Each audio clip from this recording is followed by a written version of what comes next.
Bismillahirrahmanirrahim. Assalamu alaikum everyone. Dear students, I hope you all will be fine and doing well. So today we are going to discuss about some common elderly or geriatric health issues. तो आज का जो हमारा lecture है basically ये common elderly people में जो health issues हैं तो उनको आज के लेक्चर में हम डिस्कस करेंगे। एल्डरली पीपल जो हैं वो वल्नरेबल ग्रुप में इंक्लूड हैं।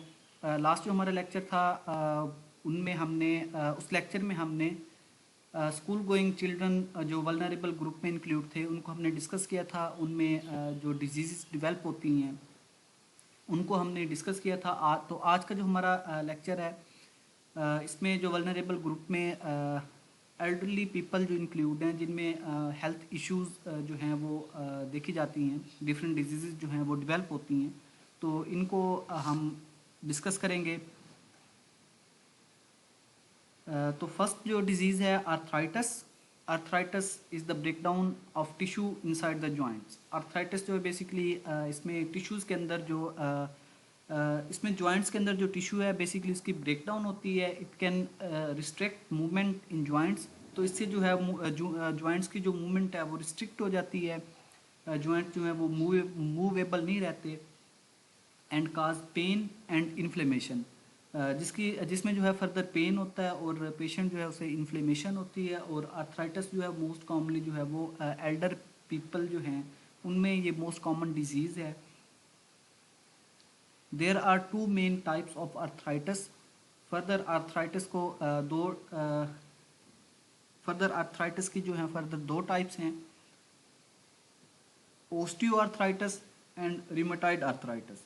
First one is osteoarthritis and second type is rheumatoid arthritis.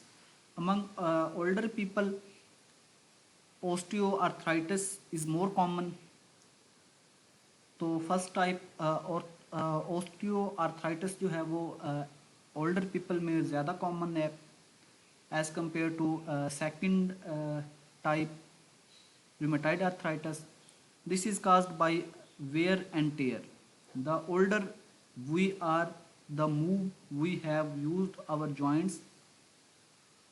The older we are, the more we have used our joints through our lifetime. Around 8 million people in UK are affected by this type of arthritis. तो UK में जो है वो 8 million people जो है वो affected हैं इस डिज़ीज़ से। और ये मोस्ट कॉमनली जो है वो एल्डर पीपल या ओल्डर पीपल जो हैं उनमें ये ज़्यादा देखी जाती है। Symptoms of arthritis include joint pain. तो इनके जो सिम्टम्स हैं उनमें जॉइंट में पेन होता है, देन टेंडरनेस है, स्टिफनेस है, जॉइंट्स जो है वो बहुत ज़्यादा स्टिफनेस जॉइंट्स में हो जाती है, then restricted movement of the joints.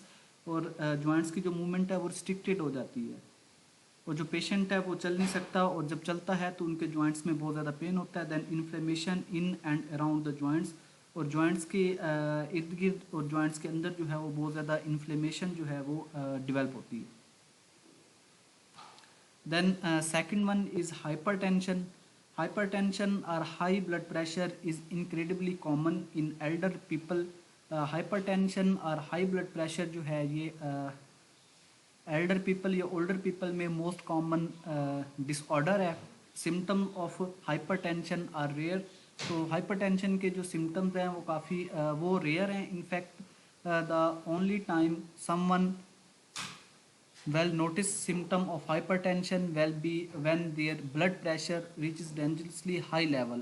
और mostly जो है elder people में ब्लड प्रेशर की जो है वो डायग्नोसिस नहीं होती। हाइपरटेंशन जिसे हम हाई ब्लड प्रेशर भी कहते हैं तो इसकी डायग्नोसिस नहीं होती अनटिल इसका जो लेवल है वो डेंजर लेवल तक जो है वो काफ़ी हाई लेवल तक जो है वो जब पहुंचता है तो उसके बाद ही इसकी डायग्नोसिस होती है या जो पेशेंट होती है जो पेशेंट होता है उसका जो है ब्लड प्रेशर जो है वो मेजर किया जाता है। Symptoms for this include severe head एक एंड एंग्जाइटी। तो इसमें जो है इसके जो सिम्टम्स हैं उसमें बहुत ज़्यादा सर में दर्द होता है, परेशानी होती है, चेस्ट पेन, सीने में जो है वो बहुत ज़्यादा दर्द होता है, and an irregular heart beat, और जो हार्ट बीट है वो इरेगुलर होती है। Hypertension puts lots of strain on blood vessel. Hypertension जो है वो ब्लड वेसल्स पे बहुत ज़्यादा स्ट्रेन डालता है। The heart and the other vital organ such as kidneys having high blood pressure increases the risk of the following serious and potentially life threatening medical conditions। तो further hypertension को अगर hypertension का treatment ना किया जाए तो इससे जो है वो दूसरे वाइटल ऑर्गन जो हैं वो डिस्टर्ब होते हैं, लाइक हार्ट है एंड किडनीज। और किडनीज पे जो है वो बहुत ज़्यादा अफेक्ट पड़ता है। Having high blood pressure increases the risk of falling serious. तो हाई ब्लड प्रेशर से जो है, अगर हाई ब्लड प्रेशर काफ़ी टाइम तक चलता है तो इससे जो है वो potentially life threatening medical conditions जो हैं वो डेवलप होती हैं। फर्दर मेडिकल कंडीशंस को डिस्कस करते हैं। हाइपरटेंशन की वजह से हार्ट डिजीज़ जो हैं वो डेवलप होती हैं। देन हार्ट अटैक्स जो हैं वो भी हाइपरटेंशन की ही कॉम्प्लिकेशन से होता है। देन किडनी डिजीज़ जो हैं वो भी डेवलप होते हैं due to hypertension and vascular dementia. Vascular dementia भी हाइपरटेंशन की वजह से जो है डेवलप होता है। स्ट्रोक्स है, हार्ट फेलियर है। हार्ट फेलियर और स्ट्रोक जो है ये भी हाइपरटेंशन की वजह से डेवलप होता है। तो इसमें मोस्टली जो है हाइपरटेंशन हमारे हार्ट को डिस्टर्ब करती है और हमारी जो किडनीज़ हैं, किडनीज़ को जो है वो अफेक्ट करती है, उनको टारगेट करती है। तो जिससे जो है वो फर्दर डिजीज़ जो हैं डेवलप होती हैं, हार्ट की डिजीज़ डेवलप होती हैं और किडनीज़ की जो डिजीज़ हैं वो डेवलप होती हैं। तो इसलिए हाइपरटेंशन को जो है वो इसको ट्रीट किया जाए। रेगुलर बेसिस पे जो है वो अपना ब्लड प्रेशर जो है उसको चेक कराना चाहिए, उसको मेजर कराना चाहिए। और फर्दर जो है ब्लड प्रेशर के लिए जो है वो ट्रीटमेंट या उसके लिए जो फूड सप्लीमेंट्स हैं उनको जो है वो इम्प्रूव किया जाए। Then third one is asthma. Asthma जिसे कॉमनली हम दमा कहते हैं। Asthma occur when the body's airway are sensitive to allergens and become inflamed। तो अस्थमा बेसिकली जो है ये एयरवेज या हमारे रिस्पायरेटरी सिस्टम की जो है डिजीज़ है, जिसमें हमारे रिस्पायरेटरी सिस्टम के जो एयरवेज हैं वो सेंसिटिव हो जाते हैं टू अलर्जेंस से जो है वो सेंसिटिव हो जाते हैं। और जब भी पेशेंट जो है वो अलर्जन इनहेल करता है तो उससे जो है फर्दर अलर्जिक रिएक्शन स्टार्ट होता है। और इससे जो है जो ब्रोंक्यूल्स हैं, ब्रोंक्यूल्स का जो वॉल्यूम है या डायमीटर है उनका वो कम हो जाता है और जिससे सफोकेशन होती है और एयर जो है वो इनहेल या एक्सहेल करना पेशेंट के लिए काफ़ी मुश्किल हो जाता है। This inflammation can cause painful and frightening attack.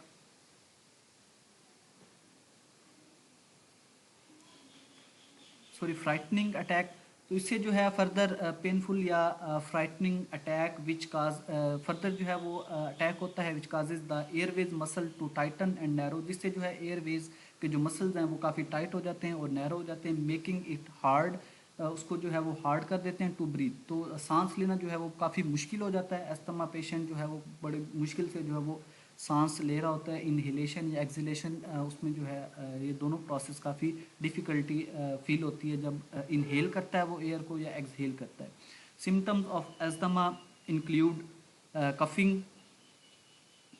तो अस्थमा की जो सिम्टम्स हैं उनमें कफिंग, अस्थमा का जो पेशेंट है बहुत ज़्यादा उसे खांसी होती है। A tight sensation in the chest, और उसकी चेस्ट में जो है वो काफ़ी टाइट सेंसेशन टाइप जो है वो सिम्टम शो होती है। Then breathlessness. और अगर अस्थमा का जो अटैक है वो बहुत ज़्यादा सीवियर किस्म का हो तो ब्रेथलेसनेस भी हो जाती है। Older people are susceptible to asthma. Older people जो हैं वो मोस्टली ससेप्टिबल होते हैं to asthma and it can worsen. और ये बहुत शदीद हो सकता है, सीवियर फॉर्म में जा सकता है when people have a cold और फ्लू। जब एल्डर पीपल या ओल्डर पीपल में जो है कोल्ड होता है या उनको फ्लू होता है तो उससे जो है ये कंडीशन जो है वो ज़्यादा सीवियर फॉर्म में आ सकती है। Then managing your asthma is extremely important. Asthma को मैनेज करना जो है वो काफ़ी इम्पोर्टेंट है। मेडिकली जो है अस्थमा का जो ट्रीटमेंट है वो काफ़ी इम्पोर्टेंट है। At it can be life threatening condition, क्योंकि ये एक लाइफ थ्रेटनिंग कंडीशन है। इसमें जो है पेशेंट जो है उसकी जान भी जा सकती है। तो इसलिए अस्थमा का जो है अस्थमा की ट्रीटमेंट जो है वो बहुत इम्पोर्टेंट है। Then blindness. around 2 million people are living with sight loss here in UK. UK में अगर एपिडेमियोलॉजी देखी जाए ब्लाइंडनेस की, ओल्डर पीपल, तो ओल्डर पीपल में अराउंड 2 मिलियन पीपल जो हैं वो are living with sight loss. तो वो साइट लॉस जो है या उनमें ब्लाइंडनेस जो है वो डेवलप हो चुकी है in UK with 3,60,000 people registered as partially sighted. तो उसमें जो है 3,60,000 पीपल जो हैं वो रजिस्टर्ड हो चुके हैं एज ब्लाइंड और partially site.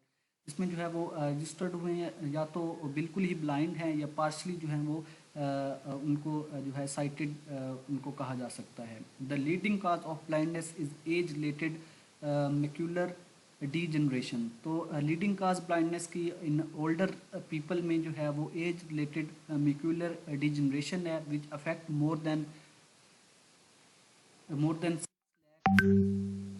People in the UK, जो कि अफेक्ट करती है यूके में मोर देन 6 लाख पीपल्स को।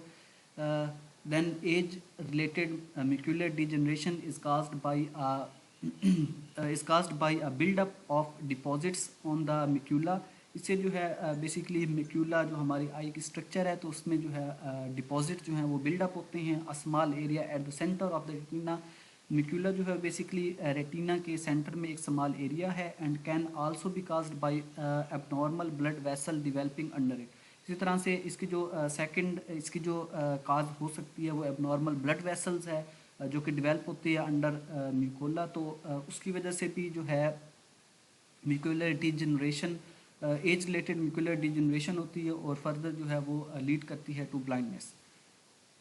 Other common cause of blindness is the in elderly or glaucoma caused by pressure on the optic nerve and diabetes। तो further जो है blindness की जो कॉमन काज है इन एल्डरली पीपल में तो वो ग्लूकोमा है जो कि ऑप्टिक नर्व पे प्रेशर की वजह से या डेवलप होती है due two diabetes, diabetic retinopathy. इसी तरह से डायबिटिक रेटिनोपैथी डायबिटीज़ जो है वो हमारी आइज़ को डायबिटिक पेशेंट जो है डायबिटिक पेशेंट में डायबिटीज़ आइज़ को जो है वो अफेक्ट करती है। रेटिनोपैथी काज करती है, causes the damage to retina, जिससे रेटिना को जो है वो डैमेज होता है। Possible treatment options for blindness well depend on the cause. Further जो काज होगी वो डिपेंड करती है, फर्दर जो पॉसिबल ट्रीटमेंट है वो डिपेंड करता है कि ब्लाइंडनेस जो है वो किस वजह से हुई है। बट मे इंक्लूड कैटरैक्ट, और इसमें जो है फर्दर जो ट्रीटमेंट दी जा सकती है तो उसमें कैटरैक्ट सर्जरी है, आई ड्रॉप्स हैं एंड लेज़र सर्जरी। तो ये हमारे पास ऑप्शन है for the treatment of eyes. तो आइज़ में जितनी भी कॉम्प्लिकेशंस हमने डिस्कस की हैं तो उनकी जो ट्रीटमेंट है वो कैटरैक्ट सर्जरी से हम कर सकते हैं या आई ड्रॉप्स उसमें यूज़ किए जाते हैं या लेज़र सर्जरी से हम उनका जो है वो ट्रीटमेंट कर सकते हैं। Then cancer, 1 in 2 people will develop a form of cancer at some point in their lives। तो हर दो में से एक जो दो में से एक बंदा जो है वो डेवलप करेगा अ फॉर्म ऑफ कैंसर। उसमें कैंसर की एक फॉर्म हो सकती है, वो बिनाइन हो सकता है, वो लिग्नेंट हो सकता है, किसी भी टाइप का कैंसर हो सकता है at some point in their life. तो उनकी ज़िंदगी में किसी भी पॉइंट पे कैंसर जो है डेवलप हो सकता है। There are over 200 types of cancer. Cancers की जो है वो 200 टाइप्स हैं, such as breast cancer, prostate cancer and lung cancer. और मोस्ट कॉमनली जो है वो ब्रेस्ट कैंसर है, फीमेल में मोस्ट कॉमन टाइप है कैंसर की। Then prostate cancer and lung cancer. और प्रोस्टेट कैंसर और लंग कैंसर जो है ये मोस्टली मेल में जो है ये बहुत ज़्यादा इनकी जो एपिडेमियोलॉजी है तो इनकी जो ऑकरेंस है वो मेल में बहुत ज़्यादा है, प्रोस्टेट कैंसर की और lung cancer as compare to a female. Cancer is a disease where cells in the body replicate abnormally. तो कैंसर एक ऐसी डिजीज़ है जिसमें जो सेल्स हैं बॉडी में वो रेप्लिकेट करते हैं abnormally and cause a mass formation, जिससे जो है एक मैस जो है वो डेवलप होता है नोन एज ट्यूमर, जिसे हम फर्दर जो है वो ट्यूमर का नाम देते हैं। These abnormal cells multiply, then these abnormal cells multiply, ये फर्दर मल्टीप्लाई करते हैं either causing the tumour to grow, जिससे जो है वो ट्यूमर जो है वो ग्रो करता है, और कैंसरस सेल्स टू स्प्रेड। तो इसमें जो है वो फर्दर 2 टाइप्स के जो हैं वो कैंसर आते हैं। फर्स्ट वन इज़ बिनाइन तो अगर ये वहीं पर लोकलाइज्ड रहता है और वहाँ पे ही जो है इसका साइज़ जो है वो बढ़ता जाता है, तो इसको हम बिनाइन ट्यूमर कहेंगे। Or cancerous cells to spread, अगर ये कैंसरस सेल्स जो हैं ये स्प्रेड करते हैं थ्रू द ब्लड स्ट्रीम से जो है ये फर्दर स्प्रेड करते हैं, तो इनको हम मलिग्नेंट ट्यूमर का नाम देंगे। सिम्टम्स इंक्लूड, कैंसर के जो सिम्टम्स हैं उनमें फाइंडिंग एन अनएक्सपेक्टेड लम्प, तो उसमें जो है अनएक्सपेक्टेड लम्प जो है वो देखा जा सकता है। अनएक्सप्लेन्ड वेट लॉस, इसमें जो है वेट लॉस, जो पेशेंट है उसका जो वेट है वो बहुत ज़्यादा उसका वेट लॉस होगा बहुत ज़्यादा। Unexplained blood in the stool, stool में जो है वो अनएक्सप्लेन्ड ब्लड आना स्टार्ट हो जाएगा, यूरिन में ब्लड आएगा। देन व्हेन कफिंग और व्हेन वोमिटिंग, तो जब वो कफ करेगा या वोमिट करेगा तो उसमें जो है वो ब्लड शामिल होगा। Then chronic bronchitis, chronic bronchitis is a condition which affects the lungs. chronic bronchitis भी बेसिकली एक रेस्पिरेटरी डिजीज़ है जो हमारे रेस्पिरेटरी सिस्टम को जिसमें मोस्टली जो है रेस्पिरेटरी सिस्टम में लंग्स एंड एयरवेज, तो रेस्पिरेटरी सिस्टम में लंग्स और एयरवेज को जो है वो अफेक्ट करती है। It is one of the several lung conditions which come under the umbrella of कोप क्रॉनिक ऑब्स्ट्रक्टिव पल्मोनरी डिजीज़। तो क्रॉनिक ऑब्स्ट्रक्टिव पल्मोनरी डिजीज़ के जो एम्ब्रेला में जो है जो डिजीज़ इंक्लूड हैं सेवरल लंग डिजीज़, तो उनमें जो है एक डिजीज़ क्रॉनिक ब्रोंकाइटिस है।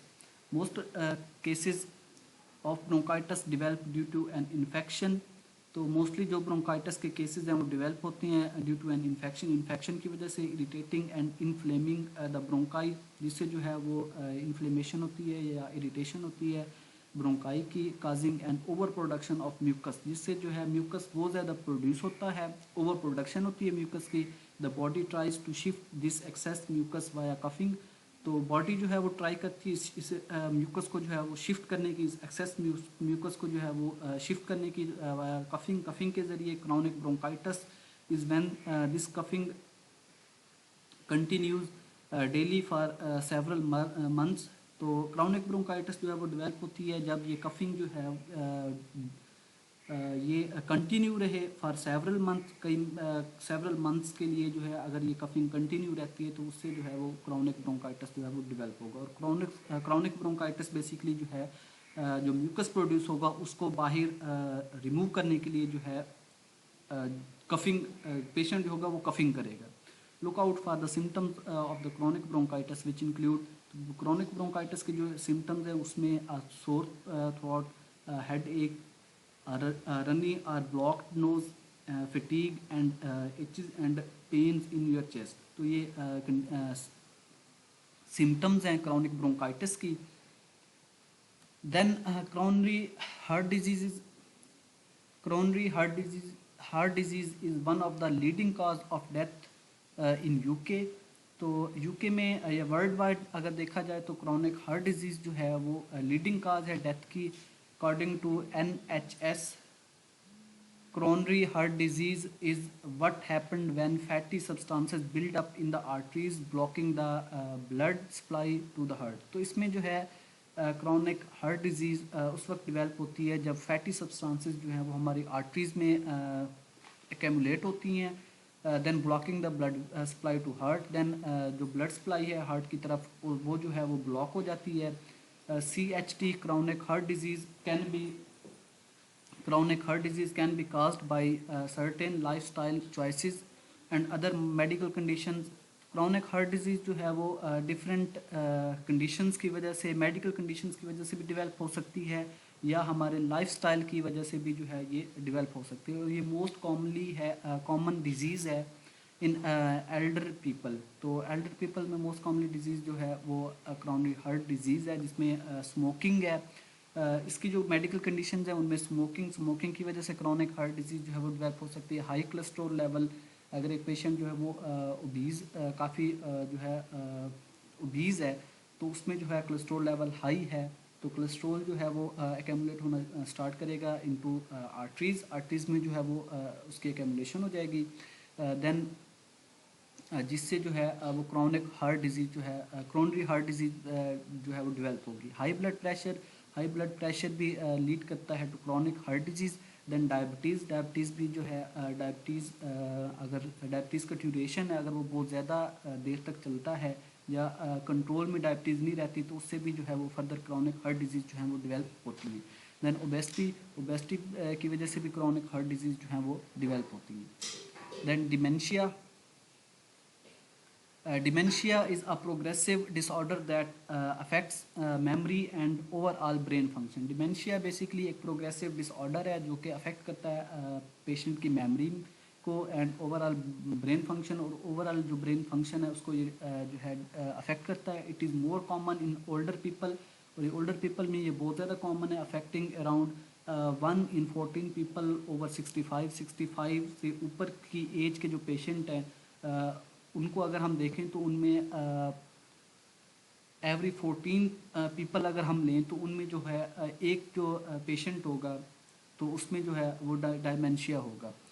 This increases to 1 in 6 people over the age of 80. इसी तरह से अगर हम पेशेंट लेते हैं ओवर द एज ऑफ 80 से अबव पेशेंट लेते हैं तो उनमें हर 6 पीपल में जो एक जो बंदा होगा तो एक जो पेशेंट होगा उसमें जो है वो डिमेंशिया जो होगा, डिमेंशिया से वो अफेक्टेड होगा. The most common and well known kind of dementia is Alzheimer's disease. इसमें जो मोस्ट कॉमनली जो वेल नोन काइंड डिमेंशिया की है वो अल्जाइमर डिजीज़ है. Vascular dementia is another type of dementia. Then vascular dementia जो है वो डिमेंशिया की दूसरी टाइप है that develop as a result of stroke and blood vessel deterioration. तो इस जो वेस्कुलर डिमेंशिया ये बेसिकली स्ट्रोक की वजह से या ब्लड वेसल्स की जो है एबनॉर्मेलिटी की वजह से जो है ये डेवलप होता है. Symptoms of dementia include difficulty remembering recent events. तो डिमेंशिया में जो है बेसिकली जो पेशेंट हैं उनमें रिसेंट इवेंट्स या उनकी जो शॉर्ट टर्म मेमोरी है वो जो है उसको ज़्यादा अफेक्ट करती है, और उनमें डिफ़िकल्टी रिमेंबरिंग, उनको जो चीज़ें हैं वो याद नहीं रहती. जो रिसेंटली जो इवेंट्स हुए थे उनको वो याद नहीं रहते. बेसिकली जो पेशेंट है वो बार बार चीज़ें जो हैं वो भूलता है. Problems in conversation. इसी तरह से बातचीत में कन्वर्सेशन में जो है वो प्रॉब्लम्स फेस होती हैं. Struggling to follow long or to find the right words. तो राइट वर्ड्स जो है वो उनके लिए सिलेक्ट करना या उनके लिए बोलना जो है उसमें जो है वो डिफ़िकल्टी होती है. उनको डिफ़िकल्टी जजिंग डिस्टेंस. इसी तरह से जो है वो जज नहीं कर पाते डिस्टेंस जज करने में उनको डिफ़िकल्टी होती है. Forgetting where you are what date it is. इसी तरह से उनको जो डेट है वो याद नहीं रहती या उन्होंने जहाँ पे जानना है तो भूल जाते हैं. बेसिकली इसमें जो है वो ये डिजीज़ जो अफेक्ट करती है हमारी मेमोरी को. Then diabetes. older people are susceptible to develop diabetes. In fact, half of all people with diabetes in UK are over 65. तो 65 से ऊपर के जो पेशेंट हैं उनमें मोस्ट कॉमनली जो है वो डायबिटीज़ जो है डेवलप होती है. वो ज़्यादा ससेप्टिबल हैं to develop diabetes. Diabetes is a life long condition. Diabetes जो है ये लाइफ लॉन्ग कंडीशन है कास्ड बाय द पेंक्रियाज, जिसमें जो है हमारा पेंक्रियाज जो है वो अफेक्ट होता है. Not producing enough insulin. जिससे इंसुलिन की प्रोडक्शन है वो सफिशेंट नहीं होती है. इंसुलिन की जो प्रोडक्शन है वो कम होती है. Among the older population, type 2 diabetes is a growing problem, and a larger proportion of newly diagnosed diabetes are from the older generation. In fact, 1 in 10 people over 40 are now living with this condition. To help avoid type 2 diabetes, following lifestyle जो है वो change करना चाहिए. Eating जो है वो healthy होनी चाहिए. Increase the amount of reducing sugar. Further जो है जो इंकरेज करती है डायबिटीज़ को उनमें जो है healthy eating. Increase the amount of reducing sugar and fat intake. तो इसमें जो है अगर फैट इनटेक ज़्यादा होता है या रिड्यूसिंग शुगर की अमाउंट जो है वो बहुत ज़्यादा इनटेक किए जाए तो उससे जो है डायबिटीज़ जो है वो डेवलप होती है. Losing weight. Do this by regularly reducing calorie intake. तो वेट जो है वो कम करना चाहिए. तो इससे जो है रेगुलर बेसिस पे एक्सरसाइज करनी चाहिए and become more physically active, और फिजिकली जो है वो बंदे को ज़्यादा एक्टिव होना चाहिए। Then exercising regularly, it is important to keep active by completing both aerobic and muscle strengthening activities. तो इसमें बहुत जो मसल स्ट्रेंथनिंग एक्टिविटीज़ हैं, जिम हैं, वो ज्वाइन करनी चाहिए, और एरोबिक एक्सरसाइज जो है वो भी जो है वो करनी चाहिए, ताकि डायबिटीज़ से जो है वो बचा जा सके।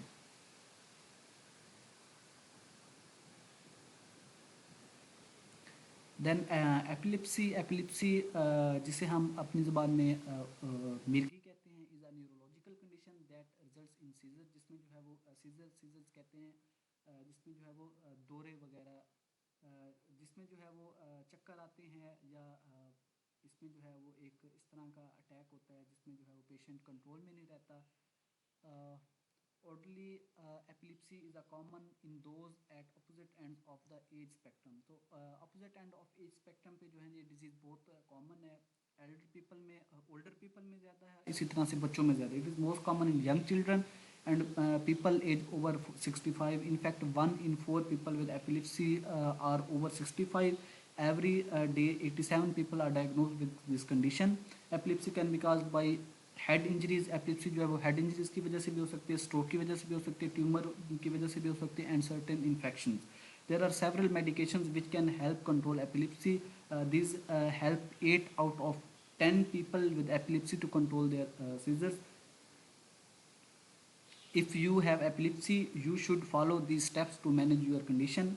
Stay healthy, take part in regular exercise and eat a balanced diet, then sleep. Ensure that you are getting enough sleep, avoid alcohol, avoid excessive drinking.